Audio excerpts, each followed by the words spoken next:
ദൈവത്തോട് ചേർന്ന് പങ്കുവയ്ക്കുവാൻ ഈ ദൈവ ശുശ്രൂഷകനെ, വചന ശുശ്രൂഷകനെ നമുക്ക് ലഭിച്ചിരിക്കുകയാണ്. ഇന്നലെ ഫെബ്രുവരിയാണ് ജർമ്മനിയിൽ നിന്ന് അവർ കുടുംബസംഘം എത്തിയത്. അവിടെ നിന്ന് വിശ്രമമില്ലാതെ പോയി ഈ ശുശ്രൂഷകരെ 12 പേരെ കൂട്ടി ഇന്നലെ രാത്രിയിലാണ് ഇവിടെ എത്തി ദേവാലയത്തിൽ പ്രാർത്ഥിച്ച് ഒരുക്കങ്ങളൊക്കെ നടത്തി വിശ്രമത്തിന് പോയത്. കുഴിമുള്ളിലെ ദീപജൻ്റെ വീട്ടിലാണ് വിശ്രമിക്കുക. ആ ചേച്ചിയോട് ഞാൻ ചോദിച്ചു, ഇന്നലെ ഉറങ്ങി കാണില്ലല്ലേ? അല്ല, 11 കഴിഞ്ഞപ്പോൾ ഉറങ്ങാൻ പറ്റിയെന്ന് പറഞ്ഞു. അപ്പോൾ അതുകൊണ്ട് എല്ലാം ദൈവത്തിൻ്റെ ക്രമപ്പെടുത്തലിലൂടെ വരുമ്പോൾ ഞാൻ എൻ്റെ വിശ്വാസത്തെ വർദ്ധിപ്പിക്കേണ്ടതിന് ദൈവം തരുന്ന ഈ അവസരങ്ങളെ ഒന്നു ചേർന്ന് ദൈവകരങ്ങളിൽ സമർപ്പിക്കുകയാണ്. ദൈവത്തിൻ്റെ വചനങ്ങൾ മംഗളവാർത്തക്കാലത്ത് കേൾക്കാൻ ദൈവം നമുക്കായി തിരഞ്ഞെടുക്കുന്ന ബ്രദർ തോമസ് പോളിനെയും അദ്ദേഹത്തിൻ്റെ ഭാര്യ വത്സമ ചിച്ചിയും കൂടെയുള്ള 12 പേരെയും ദൈവകരങ്ങളിൽ സമർപ്പിക്കും. ഏറ്റവും പ്രധാനപ്പെട്ടവരെന്ന് തോന്നുന്നത് ഇവരെ വന്നിരിക്കുന്നെല്ലാം അവരുടെ വീട്ടിലെ കൈക്കുഞ്ഞുങ്ങളുമായിട്ടാണ്. ഉണ്ണിയേശുവിൻ്റെ പിറവിക്ക് ഒരുങ്ങുമ്പോൾ മനസ്സിലൂടെ ഉണ്ണിയേശു രോഗങ്ങൾ പോകാൻ ആ 2 കുട്ടികൾക്കെതിരെ ഓടി നടക്കണമെന്നാണ് എൻ്റെ ആഗ്രഹം. അത് നിഷ്കളങ്കതയുടെ ഭാവങ്ങൾ മനസ്സിൽ നിറയ്ക്കാൻ കൂടുതൽ പര്യാപ്തമാകും എന്ന് ഞാൻ വിശ്വസിക്കുന്നു. നമ്മുടെ വീടുകളെ എല്ലാം തമ്പുരാന്റെ കരങ്ങളിൽ സമർപ്പിക്കാൻ ഈ ദിവസങ്ങളിൽ ദൈവത്തിൻ്റെ അനുഭൂതി നമ്മുടെ നാട്ടിലുണ്ടാകട്ടെ എന്ന് നമുക്ക് ആശ്വസിക്കാം. അതോടൊപ്പം തന്നെ ഇവിടെ നടക്കുന്ന ഈ ധ്യാന ശുശ്രൂഷകൾ ലോകത്തിലെ മുഴുവനും ടെലികാസ്റ്റ് ചെയ്തുകൊണ്ടിരിക്കുകയാണ്. ഓണ്ടെന്ത് ചെല്ലുമ്പോൾ വീട്ടിൽ അകലങ്ങളിലുള്ള മക്കളോടൊക്കെ അതൊക്കെ നോക്കി കാണാൻ, ധ്യാനത്തിൽ ആത്മന പങ്കുചേരാൻ പറയുക. അങ്ങനെ പറയുമ്പോൾ ഒടുവോരെ ഇടങ്ങളിലെല്ലാം ഞാമാക്കി വെച്ചിരിക്കുകയാണ്, നിങ്ങൾ കിട്ടിയിരിക്കുന്നത്. അതുകൊണ്ട് അകലങ്ങളിലുള്ളവർക്കാണ് അതിനുള്ള സാധ്യത എന്ന് പറഞ്ഞുകൊണ്ടും ദൈവം തരുന്ന ഈ നിമിഷങ്ങളെ സ്നേഹപൂർവ്വം സ്വീകരിച്ചുകൊണ്ടും ദൈവത്തിൻ്റെ വചനങ്ങളെ പങ്കുവയ്ക്കാൻ നമ്മോടൊപ്പമായിരിക്കുന്ന ഈ ബ്രദറിനെയും അദ്ദേഹത്തിൻ്റെ കൂടെയുള്ള എല്ലാ ശുശ്രൂഷകരെയും നമ്മുടെ വിശുദ്ധൻ്റെയും തമ്പുരാൻ്റെയും മുന്നിൽ സമർപ്പിച്ച് ഈ 5 ദിവസത്തേക്ക് എല്ലാവരെയും ദൈവ ശുശ്രൂഷയ്ക്കായി, വചന ശ്രവണത്തിനായി സമർപ്പിക്കുന്നു. സർവശക്തനായ ദൈവം നമ്മളെല്ലാവരെയും സ്വീകരിക്കട്ടെ, ആശീർവദിക്കട്ടെ, വേർതിരിക്കട്ടെ, സ്വന്തമാക്കട്ടെ എന്ന് പ്രാർത്ഥിക്കുന്നു. ആമേൻ.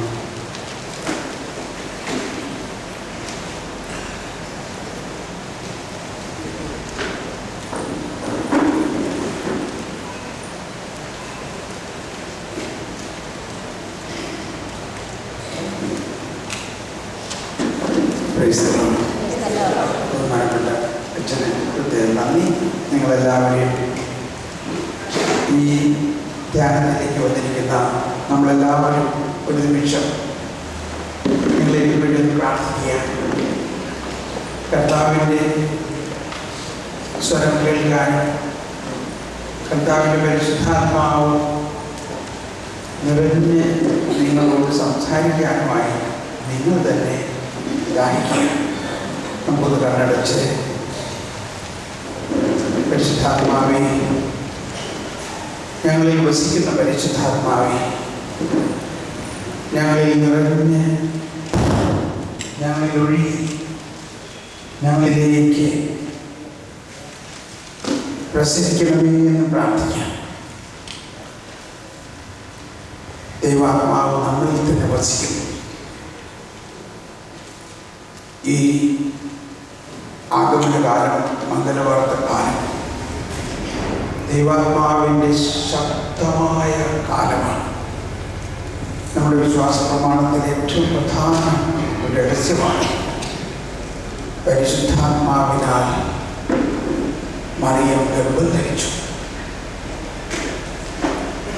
പരിശുദ്ധാത്മാവിനാൽ മറിയം ഗർഭം ധരിച്ചു. ആ ഈശോ നമ്മൾ ഓരോരുത്തരുടെയും ഹൃദയത്തിൽ പരിശുദ്ധാത്മാവിലൂടെ തന്നെയാണ് നിറയുന്നത്. ഇത് വരാനിരിക്കുന്നൊരു സംഭവമല്ല, ഇത് സംഭവിച്ചു കഴിഞ്ഞിരിക്കുന്നു. നമ്മളെല്ലാവരും മാമോദീസായിലൂടെ പരിശുദ്ധാത്മാവ് നിറഞ്ഞവരായി തീർന്നിരിക്കുന്നു. ഈശോയെ വഹിക്കുന്നവരായി തീർന്നിരിക്കുന്നു. പുൽത്തൊഴുത്തിൽ പിറന്ന ഈശോ ഇന്ന് നമ്മുടെ ഹൃദയമാകുന്ന പുൽത്തൊഴുത്തിൽ പിറന്നു കഴിഞ്ഞിരിക്കുന്നു.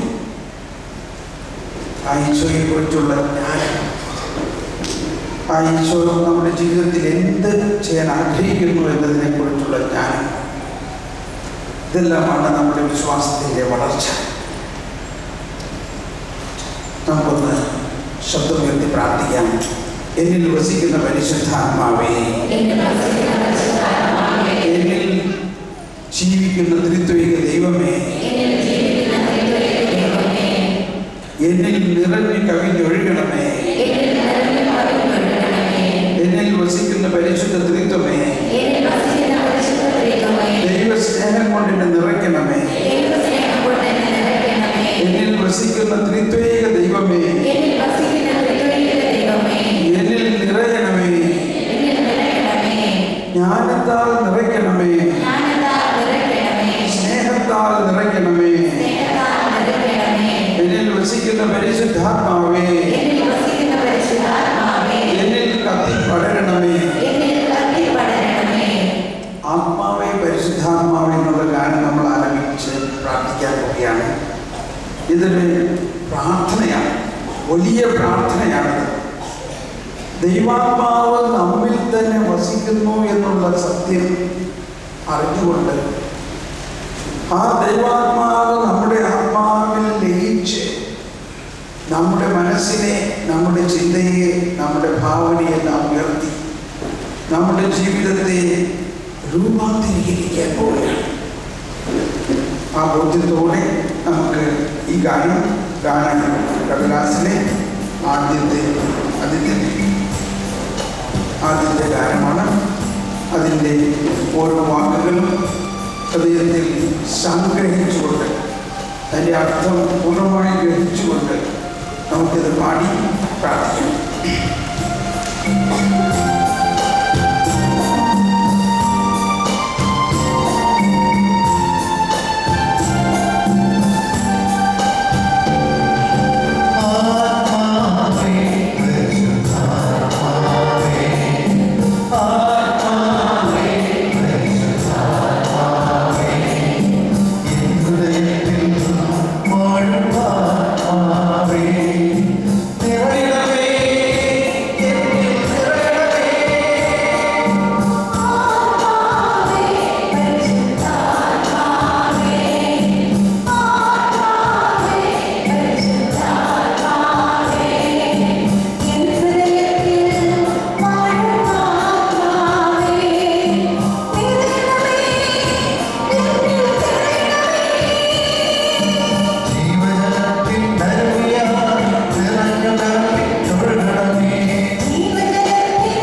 നോക്കിയിരിക്കാം.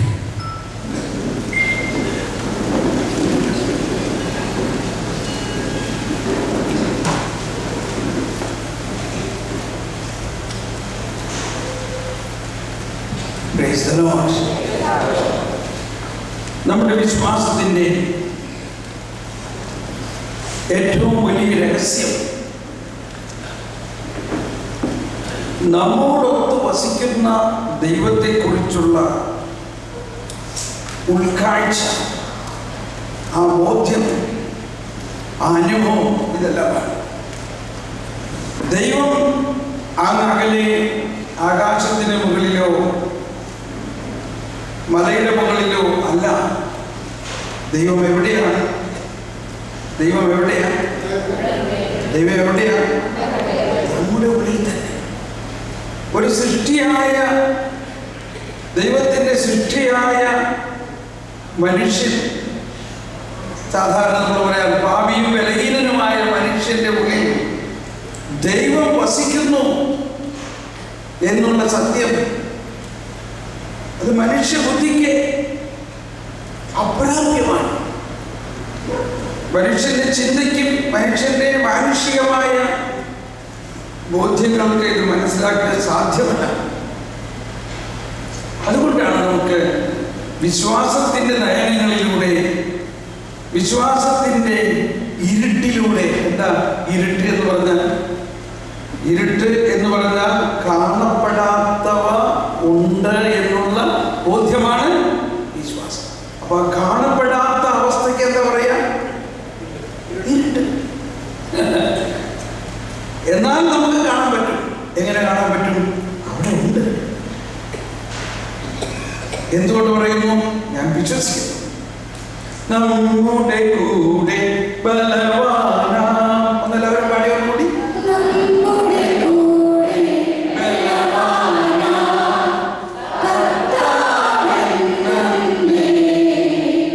എല്ലാവരും ശബ്ദം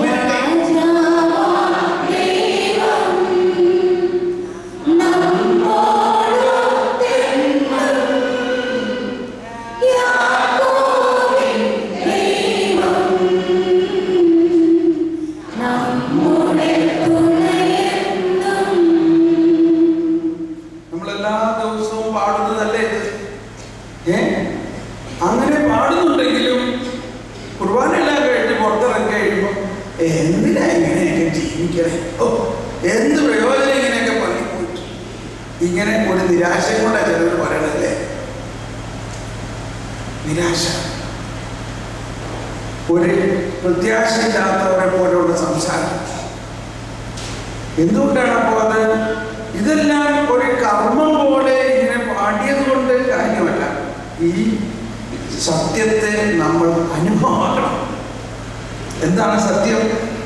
സത്യം ഇതാണ്, ദൈവം നമ്മോട് കൂടെ.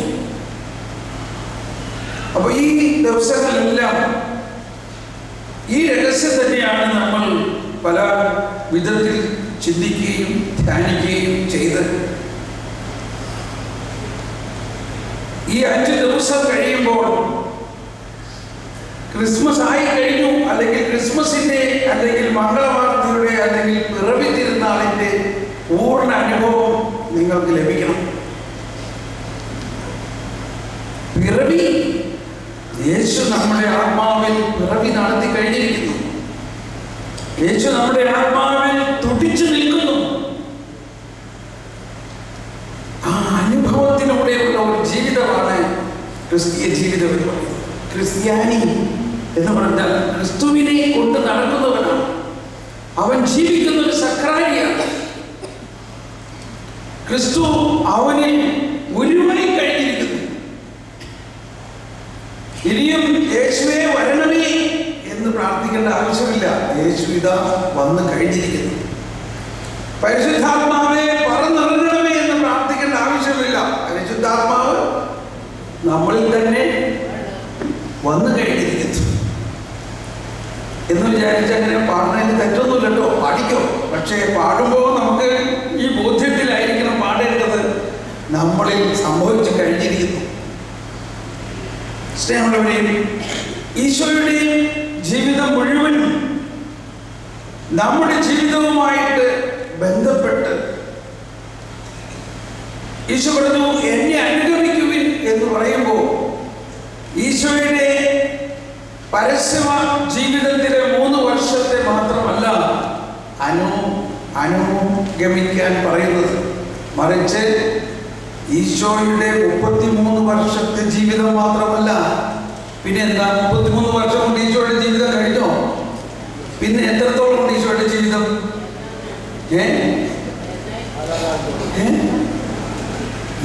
എന്നേക്കുമുള്ളൊരു ജീവിതമാണ് നമ്മുടെ ജീവിതം. പൗലോസ്ലീഹയുടെ ലേഖനങ്ങളിൽ വളരെയധികം പ്രതിപാദിക്കുന്ന ഒരു വിഷയമാണ് ഈശോ നമ്മിൽ ജീവിക്കുന്നു എന്നുള്ളത്. അപ്പോൾ ഈശോ നമ്മിൽ ജീവിക്കുന്നത് നമുക്ക് വീട് കിട്ടാൻ വേണ്ടി, നമ്മുടെ കൊണ്ട് കല്യാണം കഴിക്കാൻ വേണ്ടി, നമ്മുടെ കടബാധ്യത, നമ്മുടെ പ്രശ്നം, ഇങ്ങനെയുള്ള ചില ചെറിയ ചെറിയ കാര്യങ്ങളിൽ ഒതുങ്ങി കൂടാനുള്ളതല്ല. മനസ്സിലായ? ഈ ലോകത്തിലെ നമുക്ക് നേടേണ്ടതും കിട്ടേണ്ടതുമായിട്ടുള്ള കുറെ കാര്യങ്ങളെ മാത്രം വെച്ചുകൊണ്ടുള്ള ഒരു ജീവിതം അല്ല ക്രിസ്തീയ ജീവിതം. 1 കൊരിന്ത്യർ 15-ാം അധ്യായത്തിൽ 19-ാമത്തെ വചനം നമുക്ക് എല്ലാവർക്കും ശബ്ദമുയർത്തി ഒന്ന് ഏറ്റു പറയാം. നമ്മൾ മുദ്രാവാക്യമെല്ലാം അറ്റ്ലീസ്റ്റ് കേട്ടിട്ടുണ്ടാവുമല്ലോ. ഇവിടെ മുദ്രാവാക്യം പോലെ വചനം ഒന്ന് ഉച്ചത്തിൽ പ്രഘോഷിച്ചാലോ നല്ലതല്ലേ? ഒരാളെ കുറെ നാൾ മുമ്പ് ഈ വിക്കലുണ്ടായിരുന്നു, വിക്കല്. അപ്പൊ അവൻ പറയുന്നത് ആർക്കും മനസ്സിലാവില്ല. അപ്പൊ എൻ്റെ അടുത്ത് പ്രാർത്ഥിക്കാൻ വന്നപ്പോ ഞാൻ പറഞ്ഞു, യോഹന്നാന്റെ സുവിശേഷം 14-ാം അധ്യായത്തിൽ ഞാൻ വായിച്ച്, അത് ഇത്തിരി വർക്കനെ വായിക്കുമ്പോൾ ഒരു വിക്കലുണ്ട്. വചനം വായിക്കുമ്പോൾ ഒരു വിക്കലുമില്ല. അപ്പൊ ഞാൻ പറഞ്ഞു, എല്ലാ ദിവസവും ഒരധ്യായം ശബ്ദമുയർത്തുന്ന തുറന്ന് വായിക്കും. 1 മാസം കഴിഞ്ഞപ്പോൾ അവന്റെ വിക്കൽ കംപ്ലീറ്റ് പോയി. അപ്പോൾ ദൈവത്തിന്റെ വചനം പുസ്തകത്തിന്റെ ചുരുളുകളിൽ മാത്രം ഇരിക്കാനുള്ളതല്ല, നമ്മുടെ അധരങ്ങളിലൂടെ പ്രഘോഷിക്കപ്പെടേണ്ടതാണ് വചനം. അങ്ങനെ പ്രഘോഷിക്കപ്പെടുമ്പോഴാണ് നമ്മുടെ കണ്ണുകളിലൂടെ അത് കടന്ന്, നമ്മുടെ അധരങ്ങളിലൂടെ അത് പുറത്തു വന്ന്, നമ്മുടെ കാതുകളിലൂടെ അതകത്ത് കയറി. എന്തെല്ലാം നടക്കുന്നു? വചനം നമ്മൾ നോക്കി ശബ്ദമുയർത്തി വായിക്കുമ്പോൾ എന്തെല്ലാം സംഭവിക്കുന്നു? അത് കണ്ണുകളിലൂടെ അകത്ത് കടന്ന് നമ്മളുടെ മസ്തിഷ്കത്തിലെല്ലാം അത് വ്യാപിച്ച് പിന്നെ പുറത്തു വരുന്നതോ ശബ്ദമായിട്ട് പുറത്തു വരുന്നു. ആ ശബ്ദം നമ്മുടെ കാതുകളിലൂടെ അകത്ത് കയറി ഹൃദയത്തിലേക്ക് വരുന്നു. കണ്ടോ? ഒന്ന് കണ്ട, എല്ലാവരും ഒന്ന് കൈയെടുത്തെന്ന് കാണിച്ചേ. കണ്ടോ? കണ്ണിലൂടെ അകത്ത് വന്ന്, കാതിലൂടെ ഹൃദയത്തിലൂടെ പുറത്തു വന്ന്, കാതിലൂടെ അകത്ത് കയറി. ഇപ്പൊ ഇവിടെ പഠിപ്പിക്കുന്ന ടീച്ചേഴ്സ് ഉണ്ടാവുമല്ലോ, നമ്മൾ പ്രത്യേകിച്ച് കൊച്ചു കുട്ടികളെ അക്ഷരങ്ങൾ പഠിച്ചവരെ നമ്മൾ അക്ഷരം പഠിച്ചിരുന്ന കാലഘട്ടം ഒന്ന് ആലോചിച്ചു. ഇപ്പൊ കിൻഡർ ഗാർഡൻ എന്ന് പറയും. കിൻഡർ ഗാർഡൻ എന്ന് പറഞ്ഞാൽ, കിൻഡർ എന്ന് പറഞ്ഞാൽ കുട്ടി എന്നാണ് അർത്ഥം. കിൻഡർ കുട്ടികളുടെ കാലം. കുട്ടികളെ പഠിപ്പിക്കുമ്പോൾ എഴുതി പഠിപ്പിക്കും. എന്ന് എഴുതി കഴിഞ്ഞിട്ട് പറയും A for apple. അപ്പൊ കുട്ടികളെല്ലാവരും പറഞ്ഞെല്ലാവരും A for പറയുമെന്നെല്ലാവരും. നിങ്ങളുടെ ശിശുക്കളെ പോലെ ആകാൻ സന്നദ്ധരാണോ? എങ്കിൽ ദൈവരാജ്യം നിങ്ങൾ.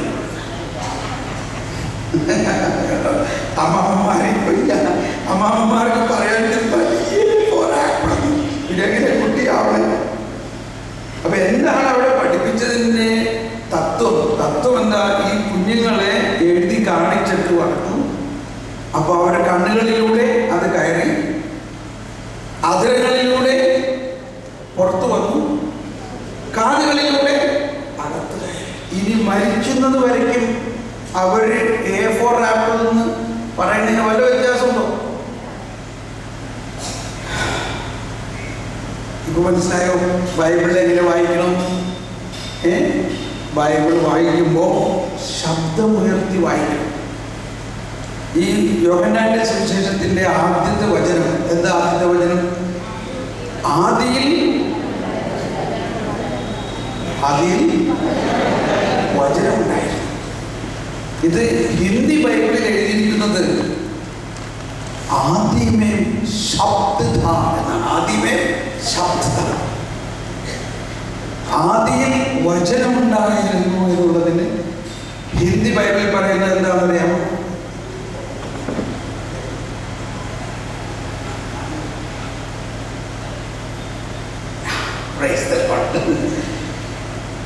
ആദിമേ ശബ്ദമാണ് ഉണ്ടായത്. അപ്പൊ നമ്മൾ ആദിയിൽ